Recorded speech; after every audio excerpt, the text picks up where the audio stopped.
Hey guys, welcome back to my channel. I did have a script outline all ready to go for the video that I did want to film today, talking about why common burnout advice doesn't work. But in all honesty, I just wasn't really feeling in the mood. I've had a really crazy month.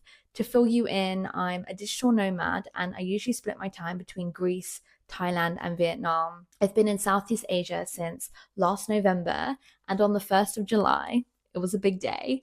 I flew back home to the UK, and it is the first time I've been back in over 2 years, which it just sounds wild to me. I never thought in a million years, if you asked me when I was 25, that would be my life, but it is. So not only have I been back and forth, catching up with friends, seeing family, spending time with my niece, driving all over the country, but I've also been juggling work, coaching calls, my new YouTube channel, and of course the anxiety of being back here, because I'm telling you, I feel like I do have mild culture shock from being away for so long. It's been a lot. It's been a very busy month, and I'm also in the process of planning something super exciting in my personal life, which is taking up a lot of brain power. And I can kind of just feel myself teetering on that edge of exhaustion and possibly burnout.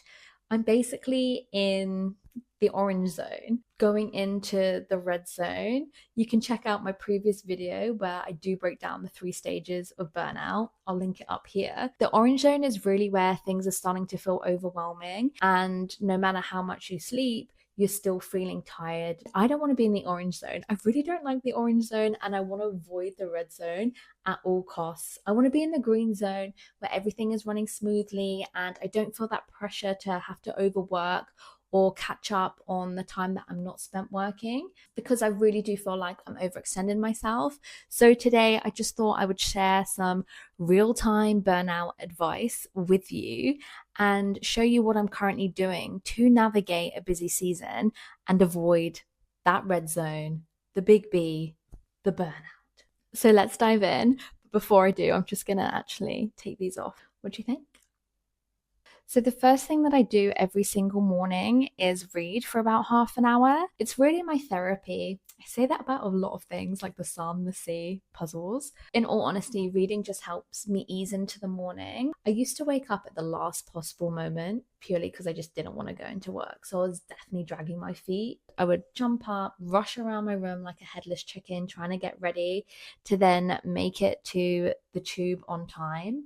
If you know anything about London and the transport system in the morning, you know it's not the most reliable. So I would say I was always about 10-15 minutes late for work. I never had time for breakfast. So every time I sat down at my desk, I was already feeling overwhelmed and stressed and probably very hangry, which is not really how you want to spend your morning, because then I would be ratty for the rest of the day and probably take it out on the people around me. That was actually one of the hardest pills to swallow when I realized it wasn't just my toxic job that was the problem.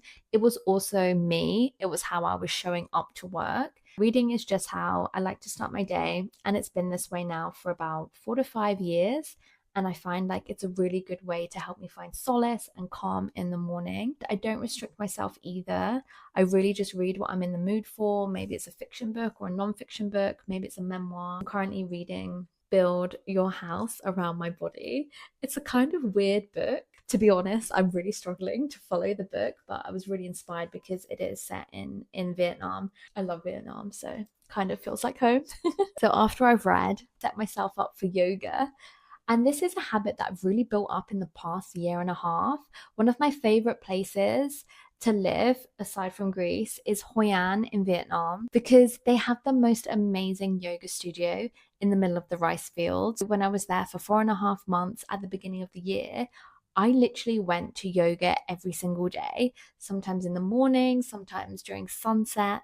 I think I clocked in a good 180 sessions, which was a massive commitment for me. I don't think I've ever been that committed to exercise before in my whole entire life. I'm not really one for a sweaty HIIT workout or slave away at the gym with everyone in their tripods and like their influencer worthy bottoms. Yoga is something about it. It's just you and the mat, and you're just focusing on your breath and trying to nail those poses as best you can. You're not really focusing on anyone else. And that's what I love about it so much. Yoga, it just helped me feel present. It helped me focus and just to start the day in a healthy way. So since I've been back in the UK, I have continued this habit of doing yoga every morning. I recently got myself a travel yoga mat to help me with this.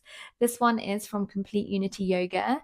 And you know what? I do really love it. Of course, my instructor of choice is Yoga with Cassandra on YouTube. I absolutely love her voice. It's so calming and peaceful, and she has such a great range of yoga videos on her channel. So I always find something I'm in the mood for, whether it's a good stretch, a sweat, or just time to set my intention for the day. Journaling has been a big part of my self-development journey. I find it wild how much inner turmoil and trauma we keep buried so deep inside of us because we're too scared to bring it out in the open and reveal the truth, our truth of how we're really feeling. Journaling has really helped me get clear on what I'm struggling with, the challenges I'm facing, and what can be better. I firmly believe that we all have the answers buried deep within us, and only we know what's best for us. Like, no one can really tell me what's best for me apart from me. And it's just buried. The answer's just buried there. For me, speaking my truth and getting it out in the open has really come from journaling. I have worked with coaches in the past, but right now I'm working with myself, and I'm constantly doing that deep inner work. So I mentioned in my last video that mindset really is the foundation of everything, because it really does dictate how we show up for ourselves, for others, at work. You know the drill. I always start my day by writing down 3 things that I'm most grateful for, even if they sound tedious or silly, like a warm bed, a roof, clean water. There's so much that we take for granted, especially considering what's happening currently in the world. So just reminding myself of what I have really helps put things in perspective for me. If you really want to feel happier in minutes, I definitely recommend practicing gratitude. Obviously, it's not gonna fix all of your burnout problems, but it is a great place to start if you are thinking about doing more work on your mindset, or if you are at the start of your self-development journey. I usually use the 5-minute journal. It's like the OG in gratitude journaling. I mean, I don't know if there's a more famous journal than the 5-minute journal by Intelligent Change, but I have recently finished it and I haven't gotten around to ordering myself a new one yet. So I'm currently using this one from Self Hug.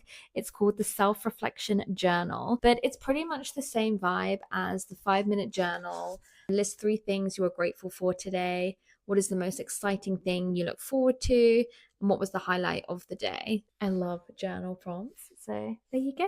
I know it sounds crazy because these are such simple habits, but these really are the things that I'm currently doing to avoid burnout in a busy season.